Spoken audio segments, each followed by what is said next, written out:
Hello. One of the most difficult questions that I get asked when people talk to me about my writing is, where do you get your ideas from? Well, I find this almost an impossible question to answer.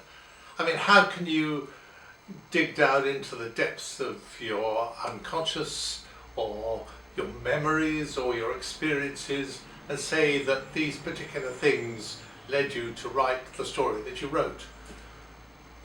No, it's very difficult, but with this book, The Leaving, I think I can identify where the main ideas came from.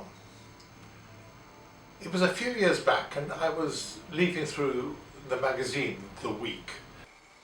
I don't know if you know The Week. It's a weekly magazine which collates the news stories of the previous week and is a good way of keeping up with current affairs. In addition, they have regular features, one of which is properties on the market at that particular week. These properties, they tend to group together in themes, so they might have, for instance, properties by the seaside, they might have country cottages, they might have properties with a granny flat, that sort of thing. And on this particular week, when I was looking at the magazine, it said properties with a mooring. Well, there were quite a number of very expensive looking houses on the Thames with large motorboats moored outside. But amongst them was a totally different sort of picture. It was a shot of a rather bleak looking sea view, and in the foreground there were two small buildings. These were apparently an old chapel which had been converted into a house, and a manse which went with the chapel. And just down the coast from these properties there was a jetty and, sure enough, a mooring. I was quite intrigued by this picture, and when I read the description it told me that this was Sandaig, a tiny hamlet on the Knoydart Peninsula in the northwest of Scotland. Now, I'd not heard of the Knoydart Peninsula, but as I read on it said this property has one difficulty: you cannot reach it by road. It can only be reached by sea, even though it's on the mainland, and in fact it is the most isolated mainland area in the whole of the British Isles. So I went and got the AA road map out and had a look. And sure enough, there was the Knoydart Peninsula. It has one village, Inveree, on the shores of Loch Nevis.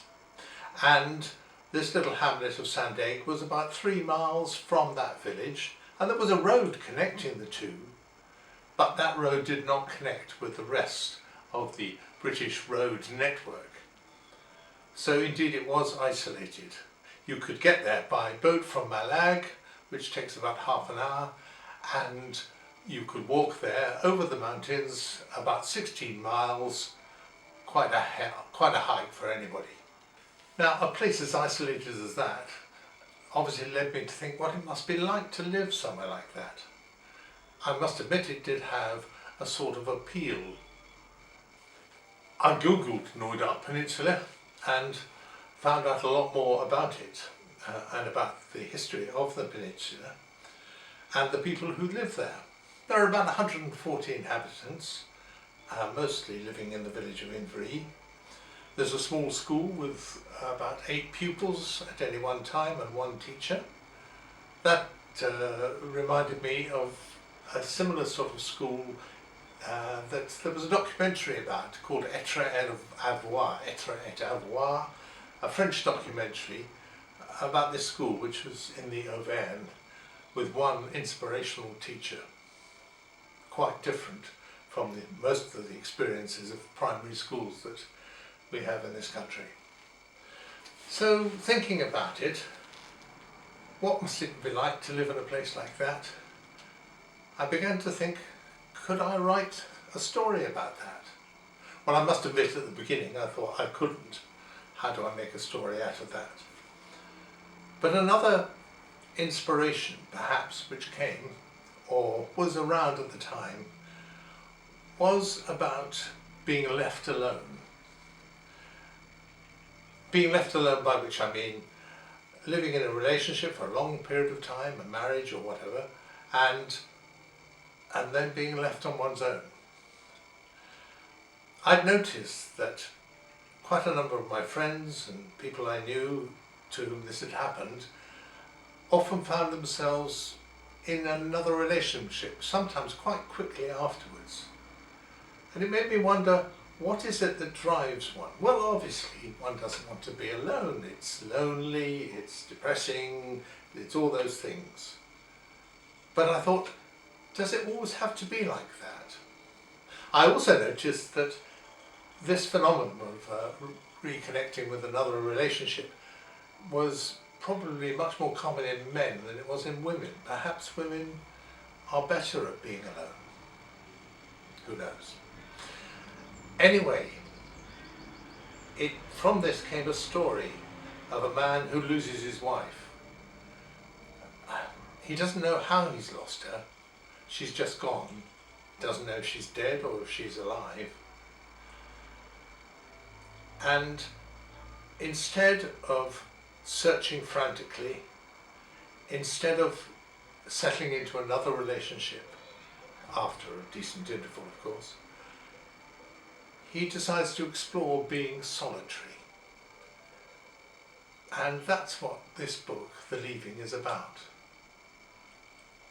As I said, I didn't think at the time that we'd make a book, and for quite a bit of the